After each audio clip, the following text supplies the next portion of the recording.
পেঁয়াজ কুচি, কাঁচামরিচ কুচি, লবণ দিয়ে মেখে নেওয়া হয়েছে, ডিম গুলে নেওয়া হয়েছে, আর এখানে আটা দিয়ে এই সব কিছু আমার শাশুড়ি মাখবে। আসসালামু আলাইকুম সবাইকে, সবাই দেখতে থাকেন। বাটা মশলাটা আমার শাশুড়ির সিক্রেট একটা মশলা, আমিও ঠিক জানি না, তবে জানার চেষ্টা করছি। আর পানি দিয়ে ব্যাটারটাকে তৈরি করে নেওয়া হয়েছে। তারপরে ব্যাটারটা মোটামুটি হলে ওই যে ডিম ফেটা ছিল সেটাকে দিয়ে আবারও খুব সুন্দর করে ব্যাটারটা মাখামাখি করে নিচ্ছেন। তারপর ব্যাটারটা যখন মাখামাখি হয়ে যাবে তখন আপনাদেরকে গোলাটা দেখিয়ে দিব যে এর ঘনত্বটা কেমন। ঠিক যেরকম পাতলা হবে। আর এদিকে আমরা প্যান গরম হতে দিয়েছি আগে থেকেই, এর মধ্যে সামান্য তেল দিয়ে এবার ওই যে ব্যাটারটা তৈরি করে নেওয়া হয়েছে সেটা এখন আমার শাশুড়ি ঢেলে দিবে। দিয়ে এই যে একটু ঘুরিয়ে দিল পাকা হাতে, এখন হয়ে যাবে। এটাকে একটু ঢাকা দিয়ে দিতে হবে।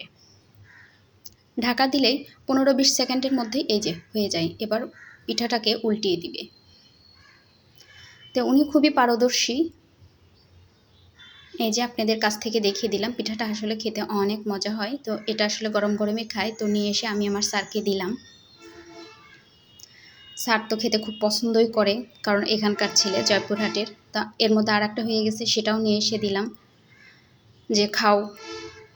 তো এই যে এর মধ্যে আরও আর একটা পিঠা হয়ে গেছে, সেটাও আমার শাশুড়ি উল্টিয়ে দিচ্ছে। এটাও হয়ে গেল। তো যেরকম পাতলা হবে পিঠাগুলা, তাই এখন আমি আমার শাশুড়ির কাছ থেকে নিয়ে একটু দেওয়ার চেষ্টা করব। তো এটা আমি দিচ্ছি, প্রথমটা দেখি কেমন হয়। আপনারাও বলবেন কেমন হলো, শাশুড়ির কাছ থেকে কতটুকু শিখতে পারলাম বা পারছি। তো এই যে উপর থেকে ঢাকনার পানি ছেড়ে দিছে, তো হয়ে গেছে। আমি ঢাকনাটা খুলে উল্টে দিলাম। তো মাশাল্লাহ করতে পারলাম কি, প্রথমটা একটু বাঁকা চাকা হয়েছে, যাই হোক হয়েছে। এবার দ্বিতীয় প্যাচ দিচ্ছি আমি।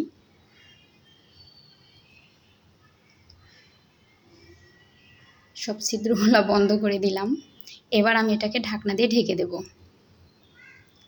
বেশ কিছুক্ষণ পর ফিরে আসব, 15 সেকেন্ড থেকে 20 সেকেন্ড পরে। এই যে ঢাকনা দিয়ে সুন্দর করে টস টস করে পানি পড়তেছে, তার মানে এটা হয়ে গেছে। ওয়াও!